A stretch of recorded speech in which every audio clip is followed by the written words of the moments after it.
ಶಾಸಕ ಡಾಕ್ಟರ್ ಚಂದ್ರು ಲಮಾಣಿಯವರ ಬಂಧನ ಖಂಡಿಸಿ ಬುಧವಾರ ಲಕ್ಷ್ಮೇಶ್ವರದಲ್ಲಿ ಸಾವಿರಾರು ಅಭಿಮಾನಿಗಳಿಂದ ಬೃಹತ್ ಪ್ರತಿಭಟನಾ ಮೆರವಣಿಗೆ ಜರುಗಿತು.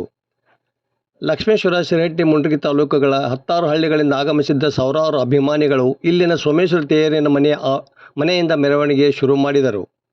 ಮೆರವಣಿಗೆ ಸುಪ್ಪಿನಕೆರೆ, ಬಯ್ಯಾರವಣಿ, ಹವಳಿ ಹನುಮಪ್ಪನ ದೇವಸ್ಥಾನ, ಮಹಾತ್ಮ ಗಾಂಧೀಜಿ ವೃತ್ತ, ಪುರಸಭೆ, ಶಿಗ್ಲಿ ಕ್ರಾಸ್ ಮೂಲಕ ಸಂಚರಿಸಿ ಹೊಸ ಬಸ್ ನಿಲ್ದಾಣಕ್ಕೆ ಆಗಮಿಸಿ ಅಲ್ಲಿ ಸಾರ್ವಜನಿಕ ಸಭೆಯಾಗಿ ಮಾರ್ಪಟ್ಟಿತು.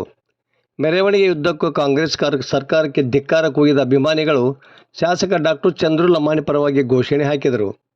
ಬಡವರಿಗೆ ಅನ್ನ ಕೊಟ್ಟ ಚಿನ್ನದಂಥ ಶಾಸಕ, ಕೊರೋನಾ ಸಮಯದಲ್ಲಿ ಜನರ ಜೀವ ಉಳಿಸಿದ ಮಹಾನುಭಾವ, ದಲಿತ ಶಾಸಕರ ಮೇಲೆ ದಬ್ಬಾಳಿಕೆ ಸಲ್ಲದು, ನಮ್ಮ ಕ್ಷೇತ್ರ ನಮ್ಮ ಶಾಸಕರು ಎಂಬ ಘೋಷ ವಾಕ್ಯಗಳನ್ನು ಬರೆದಿದ್ದ ಪೋಸ್ಟರ್ಗಳನ್ನು ಪ್ರತಿಭಟನಾಕಾರರ ಕೈಯಲ್ಲಿ ಹಿಡಿದುಕೊಂಡು ಸಾಗಿದ್ದರು.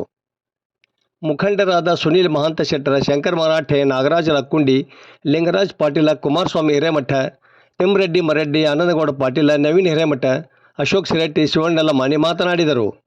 ಮೆರವಣಿಗೆಯಲ್ಲಿ ಕರಬಸಪ್ಪ ಹಂಚಿನಾಳಗ, MS ದೊಡ್ಡಗೌಡ್ರ, ಗಂಗಾಧರ ಮೆಣಸಿನಕಾಯಿ, ಥಾವರೆಪ್ಪ ಲಮಾಣಿ, ಡಿವೈ ಹುಣಗುಂದ, ಪ್ರವೀಣ್ ಬೊಂಬ್ಲೆ, ಸಂತೋಷ್ ಜಾವರ, ಭೀಮಣ್ಣ ಎಂಗಾಡಿ, ಶಕ್ತಿ ಕತ್ತಿ, ರುದ್ರಪ್ಪ ಮುಚ್ಗಿ, ರಮೇಶ್ ದನದಮನಿ, ಜಗಸಿಗೌಡ ಪಾಟೀಲ, ಅಶ್ವಿನಿ ಅಂಕಲಕೋಟಿ, ವಿಜಯಕುಮಾರ್ ಹತ್ತಿಕಾಳ, ಜಾನು ಲಮಾಣಿ, ಶಿವಣ್ಣ ಲಮಾಣಿ, ಪುಂಡಲೀಕ್ ಲಮಾಣಿ, ಭೀಮಸಿಂಗ್ ರಾಠೋಡ, ವಿಜಯ್ ಕುಂಬಾರ, ನಿಂಗಪ್ಪ ಬನ್ನಿ, ಪಕ್ಕಿರೇಶ್ ರಟ್ಟಿಹಳ್ಳಿ, ಸೋಮೇಶ್ ಉಪ್ರಾಳ, ಚಂದ್ರು ತಳವಾರ, ಪರಶುರಾಮ್ ಇಂಬಡಿ ಸೇರಿದಂತೆ ಸಾವಿರಾರು ಕಾರ್ಯಕರ್ತ ಅಭಿಮಾನಿಗಳು ಭಾಗವಹಿಸಿದ್ದರು.